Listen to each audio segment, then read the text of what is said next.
So you want to take up running, but you need a pair of running shoes. So you're going to head on down to your local running store and you're going to take and buy a nice pair of running shoes. So you walk in the door. Oh my gosh, this is an overwhelming, mind-blowing sensory overload of how many different manufacturers of shoes there are. And each one of them has 5, 6, 7, 8 different types of shoes. How do you make a decision on what shoe that you want to get and it's best for you? So what a lot of people do is just go in, look at the prices, and buy the cheapest one that's in the store because they're just testing it out. They want to see if this running thing is for them. That's a monster mistake. I made that mistake when I started out, and I ended up hurting my knee, which now, 16 years later, my knee is still sore when I run from that huge mistake.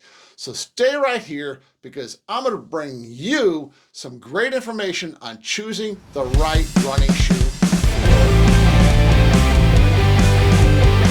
Hi runners, triathletes, and future runners. My name is John Slocum. I am a coach, an athlete, and an Ironman competitor. I dedicate my time to helping you become a better runner, triathlete, and help you get to the starting line in the best possible shape you can be in and as injury-free as possible. But I digress. Let's get back to our subject today. Why are there so many different types and styles of running shoes out there? Because each person's foot is different. Each person's running style or running gait is different. And we're going to go over some of the things that you need to consider when you're going out to buy your first pair, your second pair, or your 100th pair of running shoes, because feet change over time. You may have been running for a long time in one shoe, but it may not be the right one for you anymore. So let's take a look at some different things that you need to know about running shoes. Why so many different types of running shoes? First, their style.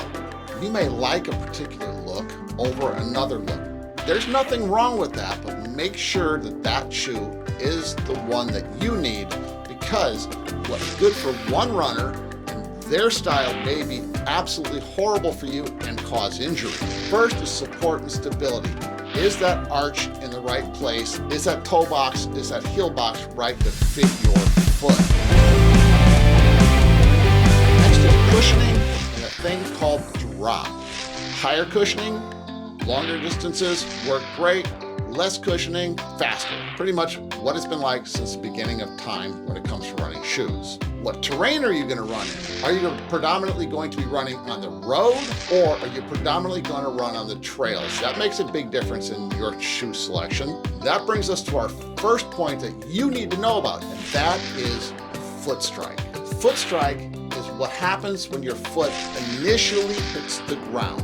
Does your foot hit the ground toe first, mid strike, which would be your whole foot at the same time, or heel strike? This is important to know the difference. A heel strike is where your foot hits the ground, your heel first. This can cause impact injury if you hit that foot to the ground too hard out in front of you as you run. You want to keep your feet behind the torso of your body, which will eliminate a lot of heel strike. But if you're a heel striker like me, you need to know this in your selection of your shoes.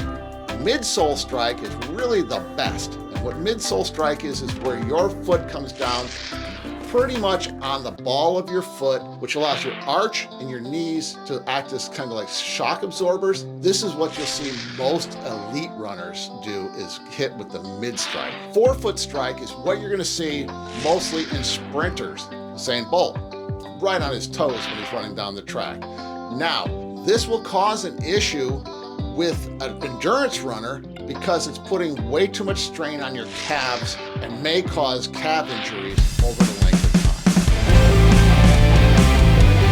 Next, we're going to talk about two big words, pronation and supination. What do these big words mean, and why would it matter in running? We talked about foot strike earlier, but what happens after the foot strike is when your foot is completely on the shoe before you kick off on the backside of the stroke. There's 3 different things that happen to your foot. You can have a neutral overpronation or supination. What does that mean? Well, when your foot hits the ground in a good neutral position, your ankle will bend just slightly to the inside, absorbing some of the impact as you're able to push off cleanly. That is the perfect setup. Next would be overpronation. This is what most runners have. What overpronation is when your foot is in the full strike position, your ankle turns too far to the inside. This is going to cause injuries.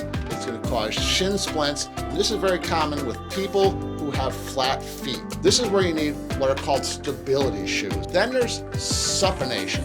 Supination is underpronation or pronation to the outside. And this happens mostly in people with high arches. That causes your ankle to turn to the outside instead of square or to the inside. And this is the reason for cushion shoes to help with that situation. If you're new to running, you need to know how to take the information you just learned to figure out your foot strike. We're going to check that out next with a gait check. But before that, if you're getting value from this video, drop down below, give me a thumbs up, hit subscribe. But truly, that does help the channel to grow. Now on to the gait check. First thing you need to know about a gait check is it needs to be done by a running professional. This is going to be where you're going into a true running store, not a big box store where they hire kids to sell you a pair of shoes. You're going to go into a store that truly knows how your feet work.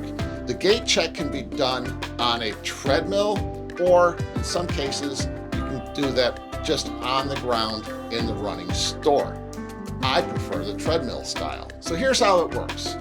First, you're going to go into the running store and they are going to put you into what's called a neutral shoe.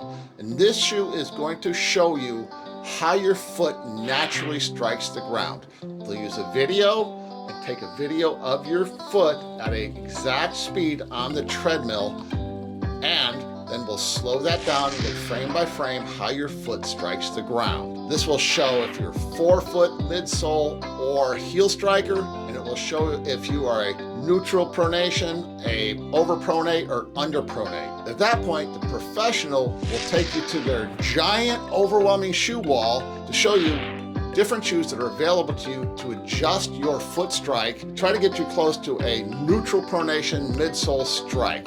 Yes, it can be adjusted with the shoes. That's why there are so many different types of shoes on the wall. Now, next what they'll do is they'll bring you out 2 or 3 or 4 different shoes for you to try on. You'll try those shoes on, see which one actually fits and feels the best as you're sitting there walking around the store. Then they'll put you back on the treadmill at the exact speed that you ran on the treadmill before to see how that shoe adjusted your foot to compensate for the discrepancies in your run style with the neutral shoe. Try that over and over with several different shoes to find the ones that feel the best and adjust your foot to the best position. And then you'll take and jog around a little bit, see how they feel, purchase a pair of shoes, and head home, and you will have the best pair of shoes for your foot as you're starting out, help you not have injury and get the most out of your running experience. Now, last but not least is, what are you going to do with that new running ability? You're going to check out my training course right here, free triathlon training course. Get out there and try a triathlon. And if you want to see what I'm running in, this shoe right here is the current one that I am testing to help you determine which shoe that you need to try. This is Coach John. Boom.